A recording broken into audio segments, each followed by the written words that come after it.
कुछ समय परमेश्वर के वचन से हम मनन करेंगे, आपसे मनन करेंगे साथ में मिलके। एक भाग निकालेंगे मत्ती रचित सुसमाचार उसका 23वां अध्याय, मत्ती रचित सुसमाचार उसका 23वां अध्याय। ये भाग खोल के रखिएगा, लेकिन इससे पहले इस पर एक उंगली रखिएगा, ये हमारा मुख्य मनन का विषय रहेगा। लेकिन उससे पहले यूहन्ना रचित सुसमाचार उसका 10वां अध्याय उसकी 10वीं आयत, अगर आपको कंठस्थ है तो आप उसको भी बोल सकते हैं। यूहन्ना रचित सुसमाचार उसका 10वां अध्याय उसकी 10वीं आयत, कोई एक जना मेरे लिए पढ़ लीजिए। चोर किसी और काम के लिए नहीं, चोर किसी और काम के लिए नहीं, परंतु केवल चोरी करने, परंतु केवल चोरी करने और घात करने, और नष्ट करने को आता है। नष्ट करने को आता है। मैं इसलिए आया कि वे जीवन पाए, और बहुतायत से पाए। कौन कहता है ये वचन? आप में से जो लोग नहीं जानते उनके लिए बताए, ये जो वाक्य हमने पढ़ा ये प्रभु यीशु मसीह के द्वारा कहा गया एक वचन है। क्या कहा गया था? किसके द्वारा कहा गया था? यीशु के द्वारा। बोलो, प्रभु यीशु मसीह के द्वारा कहा गया है। प्रभु यीशु मसीह के द्वारा। प्रभु यीशु मसीह कहता है चोर के 3 काम होते हैं। क्या बताता है वो? एक तरह से चोर के जो प्रोफाइल बता रहा है। यीशु मसीह बोल रहा है चोर के कितने काम होते हैं? 3। क्या काम होते हैं वो? चोरी करना। चोर किसी और काम के लिए नहीं आया, वो आया है चोरी करे। बोले, चोरी करे। दूसरा, घात।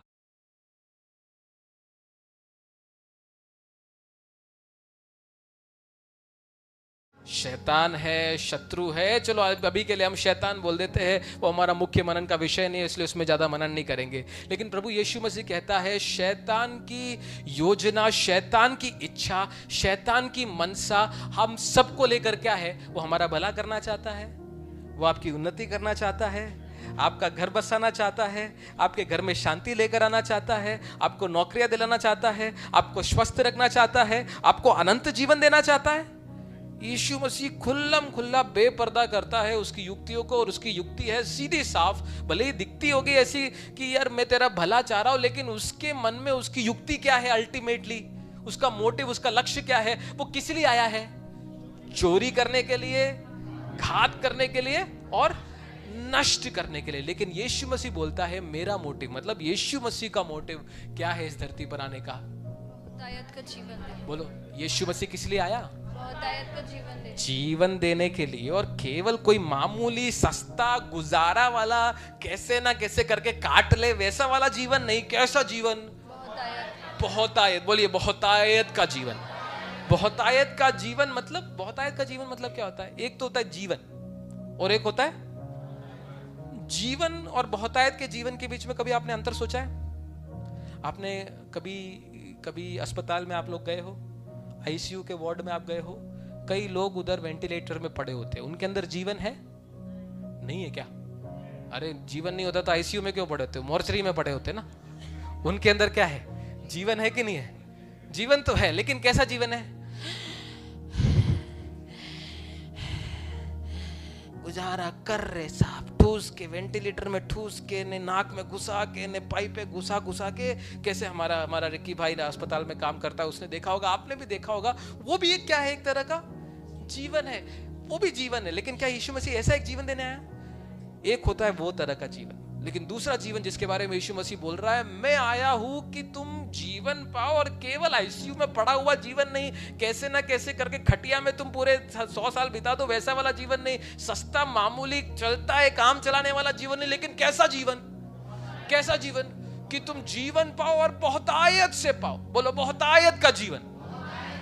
यीशु मसीह कैसा जीवन देने आया है? बोलो, बहुतायत का जीवन। वो बहुतायत का जीवन यीशु मसीह देना चाहता है। लेकिन अफसोस की बात है, कई बार यीशु मसीह ये जीवन देना चाहते हुए भी नहीं दे पाता, और शैतान अपनी मनसा को उनके जीवन में पूरा करता है, जो कि घात करना, नाश करना। अब हम आएंगे मत्ती रचित सुसमाचार उसके 23वें अध्याय में, और वहां पर आप यीशु मसीह के दिल की एक बोलते हैं ना वेदना, या फिर दिल की एक रोना, आप उस पर वेदना, या फिर उस दिल की एक क्या बोलते, तड़प, यीशु मसीह की दिल की एक शिकायत को आप वहां पर देखोगे। यूहन्ना रचित सुसमाचार उसका 23वां अध्याय उसकी 37वीं आयत में पढ़िए। 37 और 38। हे यरूशलेम, हाँ। हे यरूशलेम, हाँ। तू भविष्यवक्ताओं को मार डालता है और जो तेरे पास भेजे गए उन पर पथराव करता है। हाँ। कितनी ही बार मैंने चाहा कि हाँ। जैसे मुर्गी अपने बच्चों को अपने पंखों के नीचे इकट्ठा करती है, हाँ। वैसे ही मैं भी हाँ। तेरे बालकों को इकट्ठा कर लूं, हाँ। परंतु तुमने ना चाहा। यीशु मसीह यहाँ पर बोलता है कितनी बार, किसको बोल रहा है पहले बाय द वे? यरूशलेम बोल रहा है, हे यरूशलेम, हे यरूशलेम। यीशु मसीह यहाँ पर तो पढ़ते वक्त आपने ऐसे पढ़ लिया, लेकिन मैं कल्पना कर रहा हूँ यीशु मसीह जब ये बोल रहा था अपने चेलों को, उसकी आंखों से आंसू आ रहे होंगे, एक मन में गुस्सा भी होगा, एक मन में दिक्कत भी होगा, और यीशु मसीह बोल रहा है, हे यरूशलेम, हे यरूशलेम, मैंने कितनी बार चाहा। क्या बोल रहा है यीशु मसीह? मैंने कितनी बार चाहा कि जैसे मुर्गी अपने बच्चों को अपने पंखों के तले इकट्ठा कर लेती है, वैसे ही मैं भी तुझे क्या कर लूं। मुर्गी अपने बच्चों को क्यों इकट्ठा करती है? आप में से कई लोगों ने, कितने लोगों ने मुर्गी पाला यहाँ पर? कभी नहीं पाला हो तो भी मुर्गियों को देखा है कहीं पलते हुए। आपने देखा होगा, आमतौर पे आप गांव जाओगे, आजकल मुझे मालूम नहीं, आजकल तो चलो ब्रॉयलर के मुर्गियों के शेड लग गए हैं, छज्जे लगे हुए हैं, लेकिन अगर आप ग्रामीण इलाकों में जाओ, और मैं कुछ ऐसे गाँव ग्रामीण इलाकों में गया हूँ जहाँ पर जब मुर्गी पालते हैं, मुर्गी अपने बच्चों को क्या कर देती है, सुबह सुबह क्या कर देती है, खुला छोड़ देती है। लेकिन जब ऊपर आकाश में एक चील या फिर एक गिद्ध या फिर कोई कौवा या फिर पता नहीं कोई ऐसा जानलेवा पक्षी पंडरा रहा होता है, मुर्गी क्या करती है, माता मुर्गी क्या करती है, भाग के आती है, एक पता नहीं विशेष प्रकार की आवाज निकालती है, और ये आवाज सुनते ही उसके छोटे छोटे चूजे पता नहीं कहां पर भी हो, वो तुरंत क्या करते हैं, भागना शुरू कर जाते। एक बार मैं गांव में बैठा था, ऐसी आवाज निकालना शुरू किया और सारे चूजे पता नहीं क्या मस्ती कर रहे थे, कहीं कुछ चल जा रहे थे, लेकिन सबके सब भाग के आने लग गए, और मुर्गी ने अपने पंखों को ऐसा फैलाया, मुर्गी के सारे चूजे आए और उसने पंखों को ऐसा रखा, और थोड़ी देर बाद मेरे को मालूम पड़ा कि ऊपर कौन मंडरा रहा था, एक बाज या फिर एक ऐसा कोई क्या बोलते हैं, एक दूसरा प्रकार का पक्षी जो हम शिकारी पक्षी है, जो हमला करने के लिए चाह रहा था। और इससे बचाने के लिए मुर्गी क्या कर रही थी, एक विशेष प्रकार की आवाज निकाली, सारे के सारे चूजे अंदर घुस गए, उसने पंखों को फैलाया, छुपाया, और वो बाज उनको क्या नहीं कर पाया, छू नहीं पाया। ऐसा ही यीशु मसीह कहता है, मैंने कितनी बार, हे यरूशलेम, हे यरूशलेम, मैंने कितनी बार आवाज लगाया, कितनी बार अपनी पंखों को फैलाया कि तू आए और मेरे पंखों की अधीनता में घुस जाए, और ये चोर तेरे ऊपर आकर अपना काम, अपना षड्यंत्र, अपना कांड नहीं कर पाए। चोर क्या करने के लिए आ रहा था? चोरी करने, घात करने, नाश करने। यीशु मसीह बोल रहा था, मैं इससे बचाने के लिए कितनी बार यरूशलेम मैंने पुकार लगाई, कितनी बार मैंने दुहाई लगाई, कितनी बार मैंने तुझे बुलाया, लेकिन यरूशलेम की एक विशेष प्रवृत्ति थी। वो क्या प्रवृत्ति थी? वो क्या प्रवृत्ति थी? ये आवाज को सुनने के बाद भी वो क्या नहीं करती थी। ये कुछ बदमाश चूजे रहते हैं ना, जो बोलते नहीं मैं तो बड़ा बिंदास, मेरे को जहाँ जाना है मैं वही जाऊँ, वहां से मम्मी मम्मी मुर्गी आवाज लगाई जा रही है, आवाज लगाई जा रही है, लेकिन ये चूजा है कि नहीं, मैं तो, मेरे को अभी ये दोस्त ज्यादा प्रिय है, मेरे को अभी ये क्या बोलते हैं, ये जो मैं खा रही हूँ या फिर ये जो गोबर के पास हूँ या फिर पता नहीं कहाँ पर भी हो, मेरे को वो ज्यादा प्रिय हो। वो आते नहीं आवाज को सुन के, उनको थोड़ी मालूम पड़ रहा है कि आकाश में इतना परिपक्वता या फिर इतनी दूर की दृष्टि डेवलप नहीं हुई है कि वो आकाश में किसको उड़ता हुआ देख ले, किसको उड़ता हुआ देख ले, उस शिकारी पक्षी को देख ले। पर माता मुर्गी की आंखें बहुत तेज है, इसलिए वो दूर से देख लेती है। अपने पतरस को देखकर भी यीशु मसीह बोलता है, पतरस बड़ा डायलॉग मारने वाला व्यक्ति, पतरस बड़ा जो क्या बोलते बहुत बहुत बड़े फिल्में देखता था, शायद उस जमाने के फिल्मों के डायलॉग मारता था कि यीशु मसीह मैं मर जाऊंगा पर तेरा इनकार नहीं कर दूंगा। यीशु मसीह ने दूर से देख के बोल दिया, बेटा तेरे को शैतान झाड़ने की तरह, गेहूं की तरह झाड़ने के लिए तेरा इंतजार कर रहा है। शैतान क्या करने के लिए इंतजार कर रहा है? गेहूं। यीशु मसीह ने देख लिया आत्मिक मंडल में एक शिकारी पक्षी मेरे पतरस के लिए घूम रहा है। पतरस को इसका कोई अंदाजा है नहीं, क्योंकि पतरस अभी तक कहां पर था। हाँ, लेकिन एक बार जब पंखों से बाहर गया, जो झाड़ा उसको। हेलो, मैं बस एक उदाहरण बता रहा हूँ। यीशु मसीह बोल रहा है यरूशलेम के विषय में, यीशु मसीह के दिल का रोना। और आज कई विश्वासियों की प्रति, मैं अन्य जातियों की बात नहीं कर रहा हूँ, मैं उन लोगों की बात नहीं कर रहा हूँ जिन्होंने प्रभु यीशु मसीह पर अभी तक विश्वास नहीं किया। ये वचन उनके लिए नहीं है। ये वचन यीशु मसीह की भेड़ों के लिए है, यीशु मसीह के अपने चराई के भेड़ों के लिए है। यीशु मसीह के खुद के लोग, यरूशलेम मतलब इज़राइल को दर्शाता है, इज़राइल परमेश्वर के लोगों को दर्शाता है। और आज भी मैं आपसे यही कहना चाह रहा हूँ, परमेश्वर के दिल की इच्छा क्या है मालूम है? कि वो हमको अपने पंखों की आड़ में छुपा के रखना चाहता है। आज मैं आपको ये परमेश्वर के पंखों की महत्वता को आपको दिखाना चाहता हूँ। बस आज मेरे संदेश का ज़्यादा मैं समय भी नहीं लूँगा, जल्दी समाप्त करूँगा। और मेरे संदेश का एकमात्र विषय यही है कि परमेश्वर के इन पंखों की अहमियत आपको समझा सकूँ। परमेश्वर के पंख अगर आप उसके अंदर घुस गए, उसमें आप बटे रहते हो, आपको सुरक्षा भी मिलेगी, आपको उन्नति भी मिलेगी। आपको मालूम है पंखों के दो काम होते हैं, पंखों के दो काम होते हैं। एक काम क्या है? एक तो मुर्गी के पंख क्या करते हैं? सुरक्षा देते हैं। बोलिए सुरक्षा देते हैं, जोर से बोलिए सुरक्षा देते हैं। दूसरा एक और काम होता है पंख का। हाँ क्या? हाँ उड़ने के काम आती है, ठीक है, उड़ान भी है। पर मुर्गी क्या करती है? अंडे जब पैदा होते हैं उसके ऊपर क्या कर जाती है? वो बैठ जाती है। और जब उस पे जाके बैठ जाती है वो अंडा, पहले तो आप अगर उसको उसी टाइम पे तोड़ दो तो ऑमलेट बना के अच्छा खासा खा सकते हो, लेकिन वो अंडा अगर मुर्गी के पंखों के नीचे एक पर्टिकुलर डे तक या फिर एक नियमित दिन तक बने रहे तो उसके अंदर से फिर ऑमलेट नहीं निकलता, उसके अंदर से एक जीवन निकलता है। हेलो, आपको मालूम है? आप सबने वो प्रक्रिया तो देखा होगा, उसको हाइबरनेशन बोलते हैं, मुझे नहीं मालूम क्या बोलते हैं, मुझे याद भी नहीं है, उसको सेकने की प्रक्रिया बोलते हैं। पंखों की दो खासियत होती है। एक क्या करती है? वो सुरक्षा देती है शत्रु से भी। आज भी मैं बोल रहा हूं, परमेश्वर के पंखों की दो खासियत होती है। अगर आप उस पंखों के नीचे जाने के लिए तैयार हो, पहली चीज तो आपको क्या मिलेगी? सुरक्षा मिलेगी। चोर आ नहीं पाएगा, चोरी कर नहीं पाएगा, घात कर नहीं पाएगा, नाश कर नहीं पाएगा। समझ में आ रहा है? ये अगर आपको चाहिए तो आपको कहां जाना पड़ेगा? तो पहला तो है सुरक्षा, बोलिए सुरक्षा। दूसरा क्या है मालूम है? जीवन।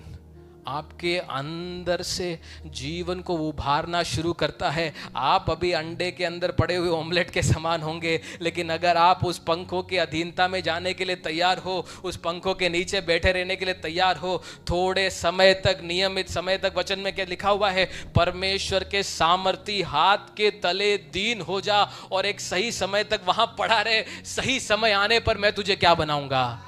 क्या बनाऊंगा? शिरोमणि बनाऊंगा। बोलो शिरोमणि बनाएगा। अंडे की कीमत कितनी होती है? 7 रुपया, 8 रुपया, मुझे नहीं मालूम, आप लोग खाते होंगे, मैं भी खाता हूँ, पर मैंने ऐसे क्या बोलते हैं, अभी मैं मार्केट का वो रेट नहीं पता ना मेरे को, इसलिए सॉरी, माफ कीजिएगा। अंडे की कीमत कितनी होती है? 7 रुपया। लेकिन अंडे से चिकन निकल गया, चूजा निकल गया, चूजा बड़ा हो गया, फिर उसकी कीमत कितनी होती है साहब बिंग के भैया? 200, 300, बाप रे बाप, वो तो जाता रहेगा। फिर उसको कट के उसका जो पता नहीं तरह तरह के व्यंग्य बनते हैं और ज्यादा रेट उसका बढ़ जाता। समझ में आ रहा है मैं जो बोल रहा हूं?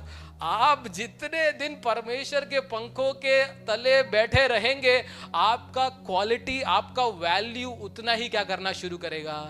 क्या करना शुरू करेगा? बढ़ना शुरू करेगा। क्योंकि आप उभरना, आप इवॉल्व को क्या बोलते हैं हिंदी में? एवोल्यूशन जिसको बोलते, क्या? विकसित। आप विकसित होना शुरू हो जाओगे।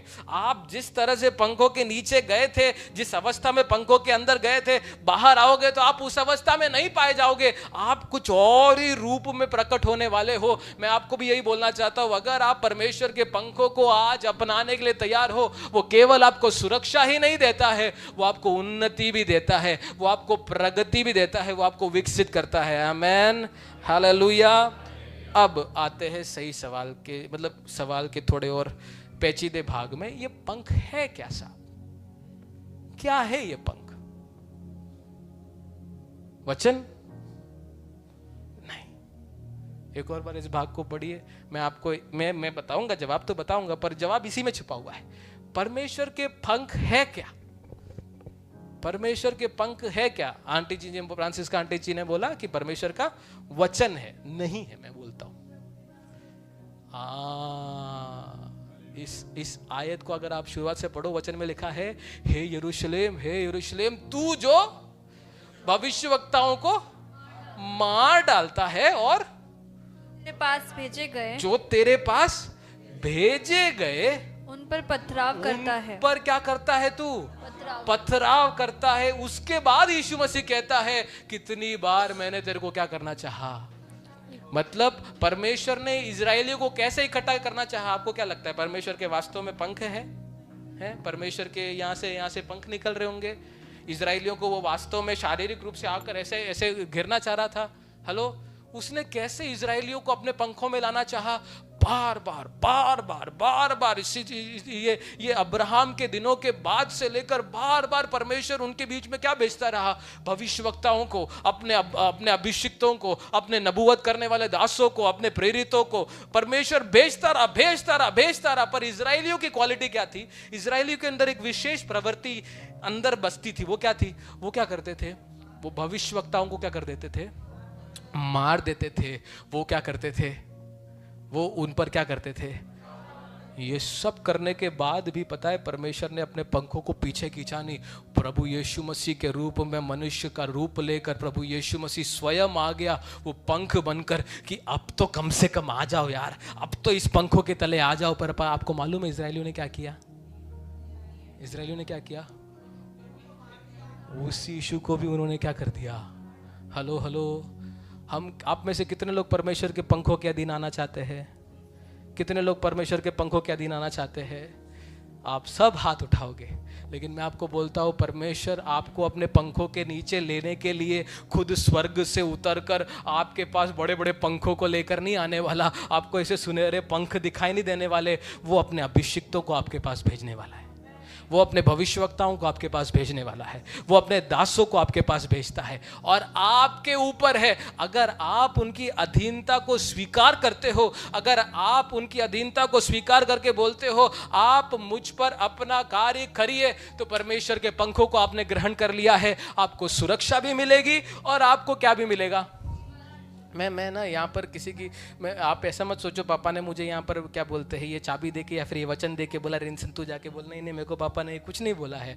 पिछले दिनों में प्रार्थना करते वक्त मेरे हृदय में आया हुआ एक वचन है, एक आत्मा ने दिया हुआ एक क्या बोलते पुश है, एक धक्का है, जो मुझे लगा कि मुझे कलीसिया के साथ साझा करना जरूरी है, इसलिए मैं आया हूँ। परमेश्वर मेरा गवाह है, परमेश्वर मेरा न्याय करे अगर मैं किसी के बहकावे में या फिर किसी के मैनिपुलेशन में आके बोल रहा हूँ। नहीं, मैं किसी के बहकावे में नहीं बोल रहा हूँ। पवित्र आत्मा ने मेरे को बोला है परमेश्वर के दासों को जब तक हम स्वीकार करने वाले लोगों का दल ना बने तब तक परमेश्वर के पंख हमसे दूर रहते हैं। हम अनजाने में, जानबूझकर नहीं शायद, लेकिन अनजाने में बार बार न जाने कितनी बार हम परमेश्वर के पंखों का, आज भी कई लोगों का हाल यही है, कई लोग परमेश्वर के द्वारा भेजे गए दासों का इनकार करते हैं, तिरस्कार करते हैं। कुछ लोग तो इस दूरी तक चले जाते हैं कि उनकी निंदा करेंगे, उनके खिलाफ उल्टी सीधी बातें बोलेंगे, फलाने ढिमकानी बातें करेंगे। और मैं बोल रहा हूं अपनी कब्र वो खुद खोद रहे हैं। एक टिप मैं आपको बताता हूं। मैं पता है एक व्यक्ति को, मैं पता है आपको पता है मैं कैसे पहचानता हूं कि एक व्यक्ति को परमेश्वर ने छोड़ दिया है। हेलो, एक व्यक्ति को, मैं खुद सेवकाई में हूं, मैं परमेश्वर की सेवा पिछले 9 सालों से करता आ रहा हूँ। कई बच्चों से मिला हूँ, कई जवानों से मिला हूँ। मैं कईयों को गिरने के बाद भी उठाने जाता हूँ। कई लोग पाप में गिरते हैं, कई लोग बार बार कई प्रकार की समस्याओं में गिरते हैं। मैं उठाने जाता हूँ, उठाता रहता हूँ और हर बार उठाऊंगा, आज भी उठाऊंगा, आने वाले दिनों में भी उठाऊंगा। पर मुझे पता है एक सिग्नल क्या मिलता है कि अब इसको उठाने जाने की ज़रूरत नहीं है, अब इसको क्या कर देना है, छोड़ देना है, क्योंकि परमेश्वर ने इसे छोड़ दिया है। उसका एक सिग्नल मेरे को क्या मिलता है मालूम है? वो व्यक्ति परमेश्वर के दासों की निंदा करना शुरू कर देता है। जब मुझे ऐसा कोई व्यक्ति मिलता है जो सीधे मुंह खोल के क्या कर रहा होता है, परमेश्वर के दासों की क्या कर रहा होता है, पथराव का। आज तो पथराव भाई साहब सीधे पत्थर उठा के कोई मारता है नहीं, कुछ लोग तो वो भी करेंगे, लेकिन कुछ लोग आज अपने मुंह से उल्टी सीधी बातें बोलकर, गाली बोलकर, मेरे को अफसोस की बात है, मैं बड़े दुख के साथ बोल रहा हूँ, मैंने कई ऐसे लोगों को सुना है जो परमेश्वर के दास, इस कलीसिया की बात नहीं कर रहा, मैंने कई ऐसे लोगों को सुना है जिन्होंने परमेश्वर के दासों को जो उनके ऊपर नियुक्त है गाली दिया है, एकदम गंदी गंदी गालियाँ भी दिए हुए लोगों के मैं सुनता हूँ। और जैसे ही मैंने उनके मुँह से वो सुना, तब तक मैं उनके घर पर जाता था, तब तक मैं उनसे संगति करता था, तब तक मैं उनसे बात, क्योंकि मैं ऐसा नहीं कि उनके साथ मिलकर चुगली करूंगा, मैं उनको जीतने के मकसद से जाता था। जिस दिन उनके मुंह से परमेश्वर के दास के विरुद्ध में वो गंदी गाली मेरे को सुनाई दी, मैंने उसी दिन से उनके घर पे जाना भी बंद कर दिया है। मुझे मालूम पड़ गया भाई इसको अब परमेश्वर, मैं ये नहीं बोल रहा हूँ, परमेश्वर ही बोलता है। हेलो हेलो, परमेश्वर के द्वारा छोड़ दिए जाने वाले लोगों की एक निशानी है, वो परमेश्वर की दासों की क्या करना शुरू कर देते हैं, निंदा। परमेश्वर के अभिषिक्तों को परमेश्वर के द्वारा भेजे हुए, और इसका उल्टा भी सिंबल है, इसका उल्टा भी एक क्या बोलते हैं, एक दूसरा पहलू भी सत्य है। जो व्यक्ति मुझे परमेश्वर के दासों का आदर करते हुए दिखता है ना, भले ही वो कुछ नहीं होगा, उसमें कोई टैलेंट नहीं होगा, भले ही वो कोई क्या बोलते हैं उसमें कोई बड़ी खूबी नहीं होगी, कोई बड़ा अभिषिक्त नहीं होगा, लेकिन जिसको भी मैं परमेश्वर के दासों का आदर करता हुआ देखता हूँ ना, मैं उस पर अपना समय बहुत ज़्यादा व्यतीत करता हूँ, क्योंकि मुझे मालूम है आने वाले दिनों में एक डबल पोर्शन अनॉइंटिंग का यही भागीदार होने वाला है। एक दुगने अभिषेक का भागीदार यही व्यक्ति होने वाला है, भले ही वो ज़्यादा कुछ नहीं करता होगा, भले ही वो ज़्यादा टैलेंटेड नहीं होगा। परमेश्वर के दासों का, परमेश्वर के पंखों के तले बैठे रहने वाले लोगों की खासियत कुछ और है। लेकिन शैतान का टारगेट अगर आप हो या ना हो, ये जानने के लिए, अगर आपको, मैं आज किसी के ऊपर उंगली नहीं उठा रहा हूँ, मैं बस आपके सामने ये सवाल रख रहा हूँ, शैतान के टारगेट लिस्ट में आप अगर आ चुके हो, ये आपको जानना है, तो अपने जीवन को परखो। क्या आपको पिछले दिनों में ये प्रलोभन आया है कि आप परमेश्वर के दासों के विरुद्ध में उल्टी सीधी बातें बोलो और उनसे दूर हो जाओ? मैं आपको डंके की चोट बोल रहा हूँ, परमेश्वर के वचन को अपनी बुनियाद रखते हुए मैं आपको बोलना चाहता हूँ, शैतान आपके जीवन में कार्य करना शुरू कर चुका है अगर आप परमेश्वर के दासों से अलग होने का सोच रहे हो। हेलो हेलो, शैतान आपके जीवन में, एक और बार दोहराऊंगा, शैतान आपके जीवन में कार्य करना शुरू हो चुका है। अगर आपके मन में ये विचार आना शुरू हो गया है क्या, कि मुझे परमेश्वर के दास से क्या रहना है, दूर रहना है, अलग रहना है, इससे कोई नाता नहीं रखना है, ये नंबर 1 सिग्नल है। मैं आपको बोल रहा हूँ, ये आपके लिए आप रेड फ्लैग करके रखो। जिस दिन भी, मैं आपके लिए बात नहीं कर रहा हूँ, मैं किसी पे यहाँ पर उंगली नहीं उठा रहा हूँ, लेकिन आपके व्यक्तिगत जीवन के उस संघर्ष जीवन के सफर के लिए मैं बोलना चाहता हूँ, जिस दिन आपको मालूम पड़ गया कि मेरे अंदर एक प्रलोभन उत्पन्न हो रहा है कि मैं परमेश्वर के दास से या फिर परमेश्वर के अभिषिक्त से दूर हो जाऊं, कलीसिया से दूर हो जाऊं, संगति से दूर हो जाऊं, आपको लगेगा ये ना क्या बोलते हैं मामूली बात है, लेकिन मैं आपको बोल रहा हूँ आत्मिक मंडल में शैतान आपके विरुद्ध में षड्यंत्र रचना शुरू कर चुका है। उसने आपको तबाह करने की प्लानिंग करना शुरू हो चुका है, और उसको अगर उसको पूरा करना है, उसको आपको परमेश्वर के दासों से दूर करना जरूरी है। मैं आपको कैसे बताऊं, मैं एक और मर्म आपको बताता हूं। मैं किसी भी रीति से पाप को प्रोत्साहित नहीं कर रहा हूं, लेकिन आप भले ही पाप में भी जी रहे होंगे, पर अगर आप परमेश्वर के, मैं पाप में जीवन को प्रोत्साहित करने के लिए ये बात नहीं बोल रहा हो, लेकिन अगर आप परमेश्वर के दासों की अधीनता में रहने वाले व्यक्ति हो, संगति में जुड़े रहने वाले व्यक्ति हो, मैं आपको बोलना चाहता हूँ शैतान आपको छू नहीं पाएगा।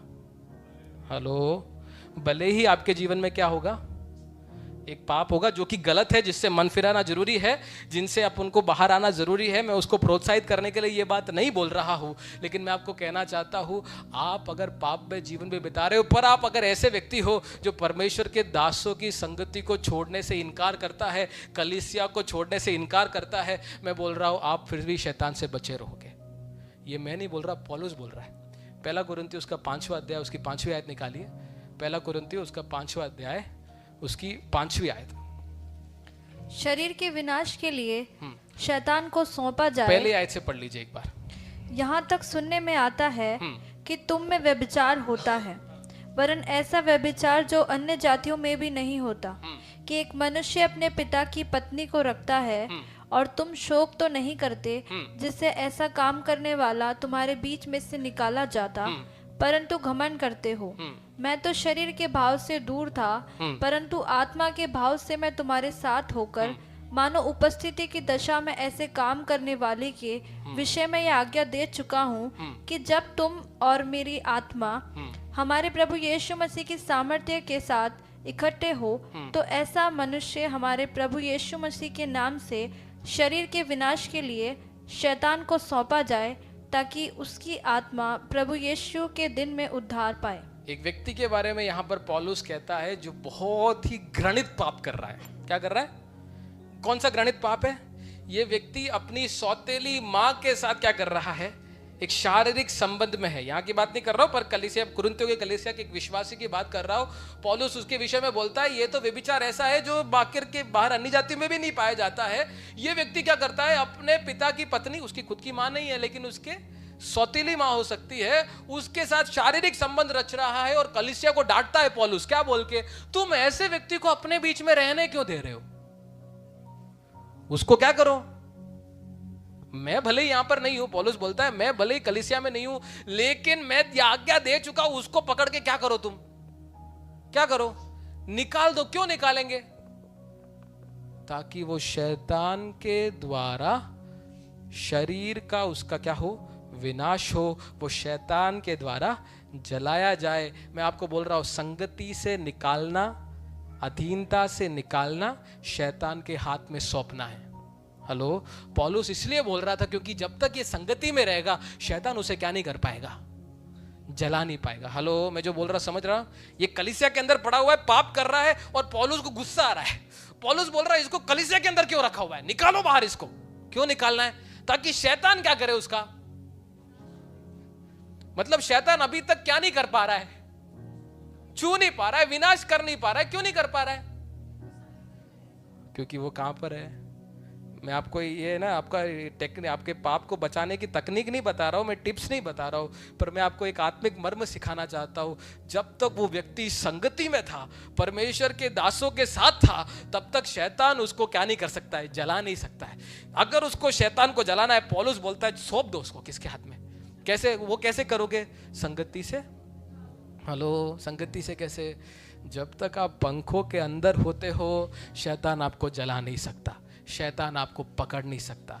लेकिन अफसोस की बात है, ये तो शुरुआत के ज़माने में ऐसा होता था कि कलीसिया के अगुवे कलीसिया में से लोगों को निकालते थे, पर आज ऐसा एक ज़माना आ गया है जहाँ पर विश्वासी को, परमेश्वर के दासों को निकालने की भी ज़रूरत नहीं है। विश्वासी खुद ही क्या कर जाते हैं।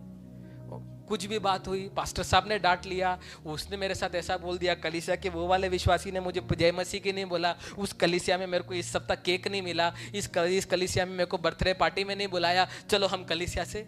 अरे बाप रे बाप, आप जानते नहीं, ये शैतान का टेक्निक है। वो आपको कलीसिया से क्या करना चाह रहा है, दूर करना चाह रहा है, क्योंकि उसको मालूम है इसके जीवन में अगर मुझे खेलना है, इसके जीवन में अगर मुझे अपनी मर्जी चलानी है, इसको चोरी करना है, नाश करना है, घात करना है, इसको कहां से बाहर निकालना पड़ेगा।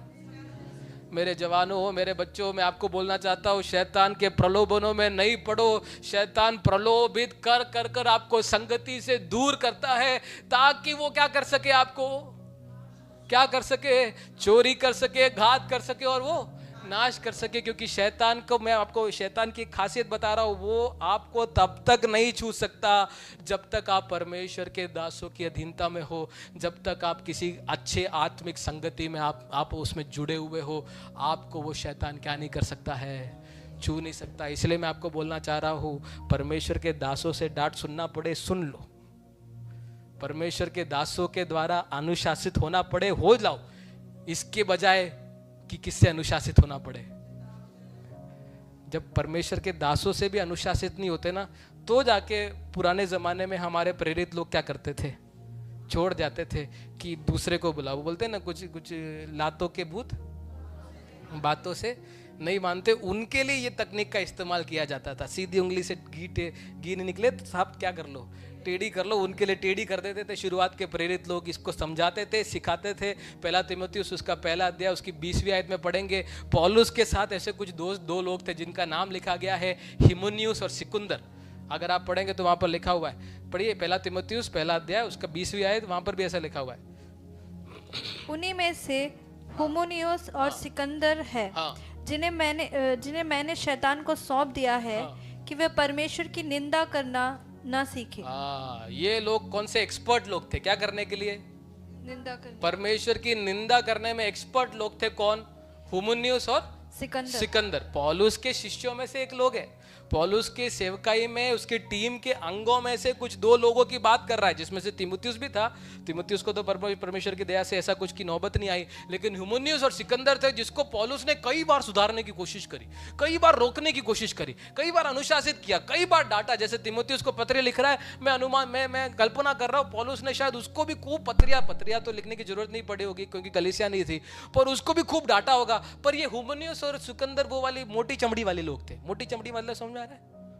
मोटी चमड़ी है, जितना भी मारो दर्द ही नहीं होता है। कई आपने किसकी चमड़ी होती है मोटी? गेंडे की चमड़ी देखी है आपने? कई बेलों की चमड़ी देखी, इतनी मोटी होती है, मारते हैं। कई बार मैं गाड़ी चला के जाता हूँ, सामने कोई बेल पड़ा होता है, इतने ढीठ गाड़ी से हॉर्न बजा रहे फिर भी नहीं हट रहे, पीछे आके कोई डंडा मार रहा है फिर भी नहीं हट रहे, फिर धकेलना पड़ता है तब जाके कुछ। मोटी चमड़ी वैसे ही हुमिनियुस और सिकंदर थे। अनुशासित करने की कोशिश करी, पौलुस ने खूब डंडे मारे, पर साहब ये लोग सुधरने के लिए तैयार नहीं थे। तो पौलुस के पास एक ही रास्ता बचा था, अंत में क्या करो? किसके हवाले? वो डंडा चलता है साहब। मैं बोल रहा हूं परमेश्वर के दासों का डंडा अच्छा है। बोलो, परमेश्वर के दासों का डंडा अच्छा है। इसलिए भजनकार भजन 23 में कहते हैं, उसके सोटे और उसके लाठी से मुझे क्या मिलती है? मिलती है आपको शांति। कितने लोग बोलेंगे मेरे परमेश्वर के दास के सोटे लाटे से मुझे शांति मिलती है? हेलो, मेरे सामने हाथ उठाने के लिए मत बोलो, पीछे परमेश्वर के दास बैठे, उनको तो मालूम पड़ जाएगा, हाँ अभी तो हाथ उठा रहे हैं। पर कितनों को शांति मिलती है और कितनों को दुखता है और कितने लोग भाग जाते हैं, परमेश्वर के दास जानते हैं। मैं तो बीच में आता हूँ, सब मेरे को मालूम नहीं है। पर यहाँ पर अगर ऐसे लोग बैठे हैं जो कहने के लिए तैयार है, परमेश्वर के दासों के सोटे से और लाठी से मुझे क्या मिलती है? शांति मिलती है। शैतान की लाठी नहीं पड़ेगी आप पर। हेलो, शैतान आपको छू नहीं पाएगा, शैतान आपको जला नहीं पाएगा, शैतान को आपका चुराना नहीं पड़ेगा, परमेश्वर देगा ही नहीं, क्योंकि तू एक ऐसा व्यक्ति है जो परमेश्वर की अधीनता में रहता है। उसके सोटे और उसकी लाठी अच्छी है। हेलो बोलो, परमेश्वर के सोटा, परमेश्वर की लाठी अच्छी है। परमेश्वर की संगति में इन दिनों में हम बने रहे और परमेश्वर के पंखों की अधीनता में बने रहे। भूलना नहीं, परमेश्वर के पंख कौन है? स्वर्ग से पंख उतर के आने वाले प्रार्थना के कमरे में वचन है। कई लोग बोलते हैं मेरे को किसी संगति वंगति की जरूरत नहीं है, मेरे पास वचन है, मैं घर पे ही क्या कर लेगा। ऐसे कुछ लोग बैठे, पता नहीं मैंने क्यों चुना, मेरे को आ गया मन में, इसलिए मैं बोल रहा हूँ। कई लोग ऐसे व्यक्ति है, मैं यार आपको बोलने की जरूरत नहीं है, मेरे को आपका हाथ उठाने के लिए भी नहीं बोल रहा हूँ, लेकिन कई लोगों को मैं जानता हूँ जो बोलते मैं और मेरा परमेश्वर। मैं जैसे परमेश्वर रोज उसके प्रार्थना के कमरे में आके पंख लेके बैठा होता है। मेरे को वचन मिल गया, मेरे पास बाइबल है, मुझे चर्च में जाने की जरूरत नहीं है, मुझे परमेश्वर के दासों के पास जरूर। आजकल एक नया संस्कृति भी शुरू हुआ, यूट्यूब चर्च। यूट्यूब में अच्छा है वचन सुनना, मैं भी सुनता हूँ, परमेश्वर के दासों के वचन को सुनना जरूरी है, लेकिन कोई ऐसा व्यक्ति आपके ऊपर अधिकार रखने वाला हो जो लाठी चला पाए। यूट्यूब वाला आपको लाठी चला रहा होगा, आपको जानता भी नहीं होगा आपका नाम। हेलो, कई लोगों ने ऐसे लोगों के साथ संगति जोड़ लिया है, उनको मालूम भी नहीं, उनका विश्वास ही यहाँ पर मर रहा है। वो तो बेचारे प्रचार कर रहे, प्रचार करते चले भी जाएंगे, उनकी सेवकाई से आशीषित भी लोग होते हैं, वो अच्छी बात है, हमें संदेश सुनने के लिए मैं मना नहीं बोल रहा हूँ, लेकिन उसके अलावा सर्वप्रथम आपके पास एक संगति होनी चाहिए। बोलो, संगति जरूरी है। संगति में सुरक्षा है, संगति में उन्नति है। बगल वाले को बोलो, संगति में सुरक्षा है। उस बगल वाले को बोलो, संगति में उन्नति है। आज यहाँ से कुछ नहीं सीख के जाओ तो भी कम से कम ये सीख के जाओ, संगति में सुरक्षा, संगति में उन्नति। अगर संगति से बाहर चले गए, परमेश्वर के दासों की अधीनता से बाहर चले गए, मैं बोल रहा हूँ आप शैतान के रडार में आ गए, शैतान आपको खेलना शुरू हो जाएगा। अंत में बस एक उदाहरण, यहूदा इस्करियोता। परमेश्वर ने उसे कब छोड़ा मालूम है? कब छोड़ा मालूम है? जब उसने प्रभु यीशु मसीह का क्या किया? प्रभु यीशु का क्या किया? शैतान उसके जीवन में कार्य करना शुरू हो चुका था। उसका निशानी क्या है मालूम है? मेरे को वो भाग अभी याद नहीं है, लेकिन अगर आप यूहन्ना का सुसमाचार पढ़ेंगे तो उसमें आपको देखने को मिलेगा, शैतान ने यहूदा इस्करियोता के मन में पहले से ही डाल दिया था कि मैं उसे क्या कर दूं, मैं उसे क्या कर दूं। इस दुनिया का सबसे बड़ा घृणित आदमी कौन है मालूम है? सबसे बड़ा श्रापित आदमी कौन है मालूम है? यहूदा इस्करियोता, क्योंकि उसने परमेश्वर के पुत्र को क्या किया। उसके विषय में वचन कहता है वो तो अच्छा होता कि वो पैदा ही नहीं होता, ऐसा तक वचन कहता है, परमेश्वर के दास अभिषिक्तों के द्वारा लिखा गया है। वो क्यों? उसके जीवन में शैतान ने क्या काम किया? परमेश्वर के दासों की, परमेश्वर के दासों की। अगर आपके अंदर ये विचार आ गया है, मतलब आपको शैतान एक यहूदा इस्करियोता पकड़ लिया है, बना के पकड़ लिया है। समझ में आ रहा है? मैं किसी पे उंगली नहीं उठा रहा, मैं भविष्यवाणी नहीं कर रहा, मैं किसी पे हाथ रखने भी नहीं जा रहा, पर मैं आपको बोलना चाह रहा हूँ, आप एक यहूदा इस्करियोता हो या नहीं, ये कैसे मालूम पड़ेगा? अपने मन को जांचो। आपके मन में अपने परमेश्वर के दास के विरुद्ध में कोई कल्पनाएं किसी ने डाली है क्या? और डालने के बाद आपने उसे पाली है क्या? तो गड़बड़ है साहब। आज अगर ऐसी कोई भी कल्पनाएं, कोई भी विचार आपके अंदर शैतान ने डाला है, आज आप उसका सामना करो। परमेश्वर के वचन में लिखा है, परमेश्वर के सामर्थी हाथ के तले दीन हो जा और शैतान का सामना कर, वो तेरे सामने से क्या कर जाएगा? क्या कर जाएगा? भगाने के लिए तैयार है? चोरी करने के लिए इनविटेशन तो नहीं देंगे, घर में चाय पे तो नहीं बुलाएंगे शैतान को। अब से शैतान को भगाना है, एक ही रास्ता है, परमेश्वर के संगत, परमेश्वर के अभिषिक्तों की संगति में रहना है। बोलो, परमेश्वर के अभिषिक्तों की संगति में रहना है, क्योंकि संगति में सुरक्षा है, संगति में उन्नति है। प्रभु इन्हीं वचनों के द्वारा आप सबों को आशीष दे।